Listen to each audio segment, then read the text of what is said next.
Hello അളിയ, എന്തൊക്കെയുണ്ട് വിശേഷം? സുഖമല്ലേ? ഓ, എനിക്ക് പരമസുഖം മച്ചാനെ. പിന്നെ ഇപ്പൊ എന്താ പരിപാടി? പണ്ടത്തെ പോലെ മുക്കിലിന് നുണവർച്ചിൽ തന്നെയാണ്? അത് അവിടുത്തെ ഡോറാപ്പിച്ച് പിള്ളേരായിട്ട് ചൂണ്ടിടാൻ പോക്കോ? ഞാൻ അന്ന് നിന്നോട് പറഞ്ഞല്ലേ ലൈഫിനെ കുറച്ച് സീരിയസ് ആയിട്ട് കാണണമെന്ന്. നീ അന്നത് ഫണ്ണി ആയിട്ട് എടുത്ത്. പിന്നെന്താ അവിടെ ഇരുന്നിരുന്നിപ്പം മൂട്ടിൽ ടാറ്റോ ആയി കാണുമല്ലോ. ഞാനിപ്പോ നല്ല പൊസിഷനിലൊക്കെ ആളിയാ. പോസ്റ്റ് ഏതാന്ന് ചോദിച്ചാൽ പറയാൻ തന്നെ പാടാണ്. ഓരോ പ്രീമിയം പോസ്റ്റ് ആണ്, ഇങ്ങനെ ആഴ്ചയും ഡെയിലി ഒക്കെ ഇങ്ങനെ മാറിക്കൊണ്ടിരിക്കുകയാണ്. ഇറങ്ങാടാ, ബിസി ലൈഫ് അല്ലേടാ. ഇന്നിപ്പോ ഓഫായിരുന്നു. അങ്ങനെ ഞാൻ ഇങ്ങനെ ഓഫീസിലെ കൊളീഗ്സോട് ജസ്റ്റ് ഷോപ്പിങ്ങിന് ഇറങ്ങിയതാ. ആക്ച്വലി ഞാൻ ഫോണിന് ആവശ്യമുള്ള നമ്പേഴ്സ് ഒക്കെ ഡിലീറ്റ് ചെയ്തോണ്ടിരിക്കുകയായിരുന്നു. അപ്പോഴാണ് നിന്റെ നമ്പർ കണ്ടത്. ഞാൻ വിചാരിച്ച് വിളിച്ചിട്ട് കളയാന്ന്. ഒരു കണക്കിന് പറഞ്ഞ നീയൊക്കെയാണല്ലോ എന്റെ മോട്ടിവേഷൻ. ഞാനിങ്ങനെ ആലോചിക്കുമായിരുന്നു, ഇത്രയും കഴിവില്ലാത്തവന്മാരോട് എന്റെ കൂടെ ഉള്ളതെന്ന് വെച്ച് നോക്കുമ്പോഴേ ഞാനൊക്കെ എന്തോരം ഭേദമായിരുന്നു. ആ ഒരു റിയലൈസേഷനാണ് സത്യം പറഞ്ഞ് എന്നെ ഇവിടം വരെയൊക്കെ എത്തിച്ചത്.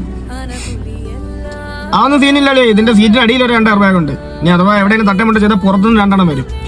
ഫ്രണ്ട് ക്ലാസ് ആണെങ്കിൽ കുറല്ലാണ്. വീട്ടുകാരൊക്കെ സുഖമായിട്ടിരിക്കുന്നോടാ? ഇവിടെ എല്ലാവർക്കും സുഖമാളിയാ. ഞാനിപ്പോ അടുത്ത പെരുന്നാളിൽ ഇവരെ സ്റ്റേറ്റ്സിലേക്ക് ഒരു ട്രിപ്പ് വിട്ടാലോന്ന് ആലോചിക്കണേ.